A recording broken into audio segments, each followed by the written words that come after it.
A customer was perplexed by Roomba, i7 robot vacuum that doesn't work after full charge and suddenly stuck. So the customer turned to us for help. Let's disassemble the robot vacuum.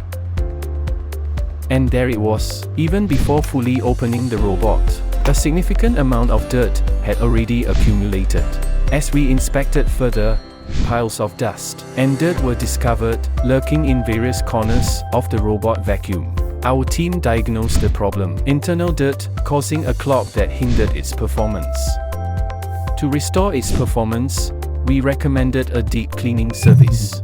With the customer's approval, we commenced a meticulous deep cleaning service, leaving no corner untouched. And lo and behold, the once troubled Roomba, i7 robot vacuum, sprang to life, working flawlessly, functioning with full force.